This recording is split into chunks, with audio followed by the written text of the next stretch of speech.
कहानी एक छोटे से गांव की है, जहां अंधेरा घना हो चुका था और रात की भयावहता हर कोने में पसरी हुई थी। गांव के लोग अजीब अजीब आवाजें सुनते थे, लेकिन कोई इस पर ध्यान नहीं देता था। परंतु एक रात कुछ ऐसा हुआ जिसने पूरे गांव को हिला दिया। आइए इस भयानक रात की कहानी को 10 दृश्यों में बांटकर जानते हैं। रात के 11 बज चुके थे। पूरा गांव अंधेरे में डूबा हुआ था, सिवाय कुछ जगहों पर टिमटिमाते दियों के। चारों ओर सन्नाटा पसरा हुआ था। आसमान में घने काले बादल थे, जो चांद को ढक चुके थे। हवा में एक अजीब सी ठंडक और डरावनी अनुभूति महसूस हो रही थी। गांव के बाहर के जंगल से अचानक एक खौफनाक चीख सुनाई दी। रामू, जो कि अपने खेत से वापस लौट रहा था, वो चीख सुनकर कांप गया। उसने जल्दी जल्दी कदम बढ़ाए, लेकिन वह चीख बार बार गूंज रही थी, जैसे कोई उसकी ओर बढ़ रहा हो। गांव के दूसरे छोर पर एक पुरानी हवेली थी, जो सालों से वीरान पड़ी थी। गांव में कोई भी उसकी ओर जाने की हिम्मत नहीं करता था, क्योंकि कहा जाता था कि वहां कुछ अनहोनी होती है। कुछ गांव वाले उस चीख को हवेली से जोड़ने लगे।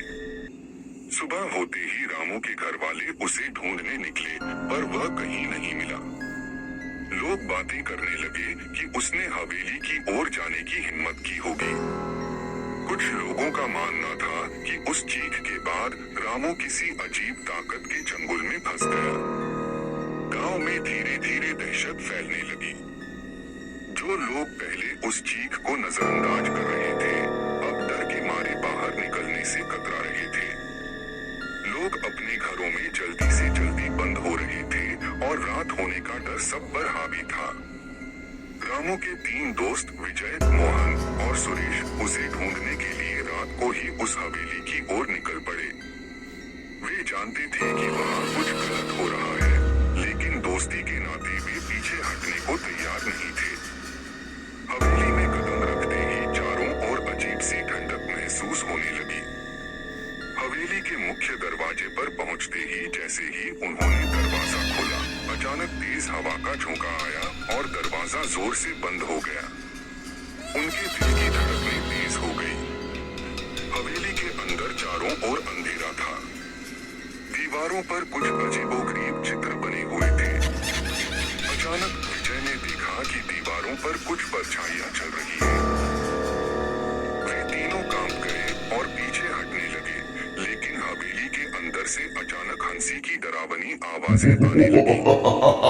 हवेली के एक कोने में एक धुंधली आकृति दिखाई दी। जब वे पास गए तो उन्होंने देखा कि वह रामू था, लेकिन उसके चेहरे पर अजीब से निशान थे और उसकी आंखें लाल हो चुकी थीं। वह जोर जोर से हंस रहा था, जैसे उसकी आत्मा किसी भूतिया ताकत के कब्जे में हो।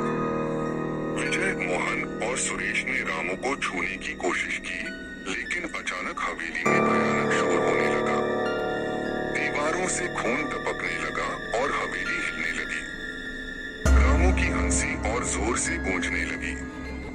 तीनों दोस्त चीखते हुए बाहर की ओर भागे, लेकिन हवेली के दरवाजे बंद हो गए। गांव में उस रात फिर कभी कोई नहीं लौटा और अगले दिन गांव वालों ने हवेली के बाहर सिर्फ 3 जले हुए शव पाए। हवेली आज भी उसी जगह पर खड़ी